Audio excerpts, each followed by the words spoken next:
មន្ត្រីសហរដ្ឋអាមេរិកប្រមានថាសង្គ្រាមអ៊ីរ៉ង់អាចនឹងចាប់ផ្ដើមនៅប៉ុន្មានថ្ងៃទៀតនេះចំពេលដែលច្រកសមុទ្រថូម៉ូសធ្លាក់ក្នុងវិបត្តិធ្ងន់ធ្ងរបន្តទៀត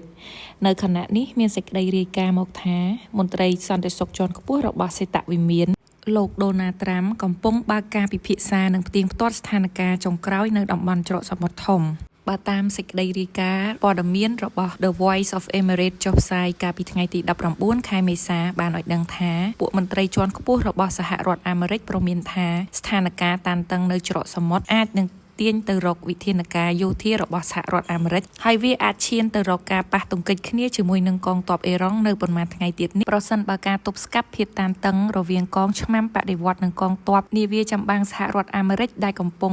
ឡោមព័ទ្ធនៅតំបន់ច្រកសមុទ្រថូម៉ូស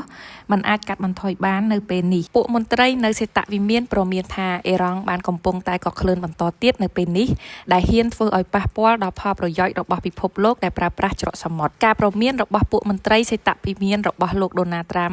ធ្វើឡើងបន្ទាប់ពីការផ្ទុះភាពតានតឹងមួយកើតឡើងក្រោយពីកងឆ្មាំបដិវត្តន៍អ៊ីស្លាមអ៊ីរ៉ង់សម្រេចបិទច្រកសមុទ្រហូម៉ូសឡើងវិញបើទោះជាខាងរដ្ឋាភិបាលរបបនៅទីក្រុងតេអារ៉ង់បច្ចុប្បន្ននេះព្យាយាមបើកចំហឲ្យមានសេរីភាពនាវាចរឆ្លងកាត់ច្រកសមុទ្រហូម៉ូសឡើងវិញក៏ដោយនោះហើយឥឡូវនេះអសានវិទ្យនៃបទឈប់បាញ់គ្នាក៏ជិតផុតអាណត្តិផងដែរសញ្ញានៃការប៉ះទង្គិចគ្នាដោយប្រដាប់អាវុធជាថ្មីម្ដងទៀតអាចនឹងផ្ទុះឡើងនៅប៉ុន្មានថ្ងៃខាងមុខនេះ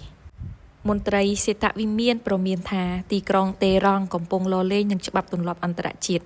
ហើយអាមេរិកនឹងមិនអត់ឱនឲ្យនោះឡើយតាមស្ថានភាពដែលគេរំពឹងទុកនោះគឺសហរដ្ឋអាមេរិកនិងអ៊ីរ៉ង់ត្រូវចរចាជាមួយគ្នានៅចុងសប្តាហ៍នេះតែក្រោយពីអ៊ីរ៉ង់បិទច្រកសមុទ្រធំឡើងវិញដែលប្រព្រឹត្តដោយកងឆ្មាំបដិវត្តន៍អ៊ីស្លាមអ៊ីរ៉ង់ធ្វើឲ្យស្ថានភាពតានតឹងកាន់តែខ្លាំងហើយដំណើរការទៅរកការចរចាកំពុងធ្លាក់ទៅក្នុងស្ថានភាពមិនច្បាស់លាស់មន្ត្រីសហរដ្ឋអាមេរិកមើលឃើញអំពីស្ថានភាពនេះផុយស្រួយបំផុត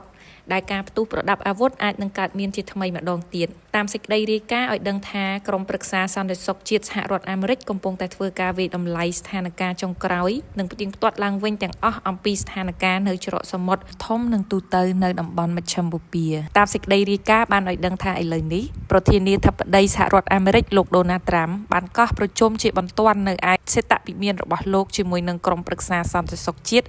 ឧត្តមសេនីយ៍របស់លោកនៅក្នុងនោះក៏មានមន្ត្រីជាន់ខ្ពស់នៅឯសេតវិមានផងដែរមានទាំងរដ្ឋមន្ត្រីក្រសួងសង្គ្រាមមានទាំងរដ្ឋមន្ត្រីការបរទេសមានទាំងរដ្ឋាភិបាលក៏ចូលរួមប្រជុំជាមួយនឹងលោកដូណាល់ត្រាំផងដែរ